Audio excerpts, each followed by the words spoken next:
What happens if you give up social media for 7 days? For most people, social media is not something they use once or twice a day. It is always there. In the morning, before sleep, during work, while eating, while waiting, and sometimes even when there is nothing new to see. So what would happen if all of it disappeared for 1 week? On day 1, the first thing you notice is not peace. It is habit. Your hand still reaches for your phone. Your thumb still looks for the same apps. But the icons are gone. There is no feed, no stories, no notifications, no endless scrolling. At first, it feels strange, almost too quiet. By the evening, fear of missing out starts to appear. What if something important happened? What if friends posted something? What if everyone is talking about something, and you are the only one who does not know? This is when you realize social media is not just entertainment. It has become a background noise for the mind. On day 2, something changes. You suddenly have small empty spaces in your day. 5 minutes here, 10 minutes there.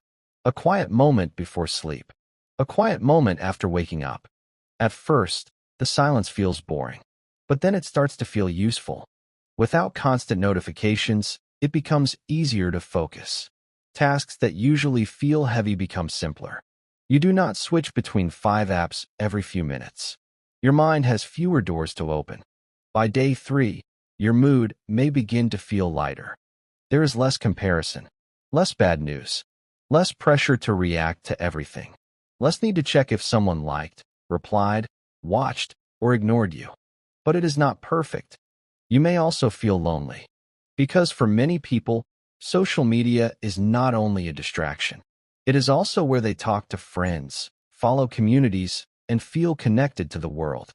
So if you remove it completely, you need to replace it with something real. On day 4, offline life becomes important again. You might text a friend directly, go for a walk, meet someone for coffee, read a book, clean your room, work on something you forgot you liked. The time was always there. It was just hidden under scrolling. By day 5, creativity can come back. When your brain stops consuming other people's lives all the time, it finally has space to create its own ideas. But temptation returns too. Someone mentions a trend, a meme, a video, a post, and suddenly, part of you wants to reinstall everything just to check. That moment teaches you something important. Social media is powerful because the rewards are unpredictable. Maybe there is a message. Maybe there is a like.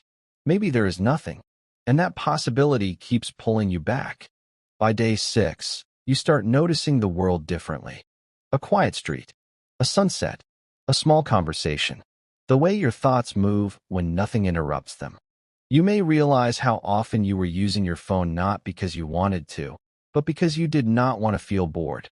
And boredom, strangely, is where your mind starts breathing again. By day 7, the question is no longer, can I survive without social media? The real question becomes, how do I want to use it when I return? Because social media is not automatically bad. It can connect people. It can teach. It can inspire.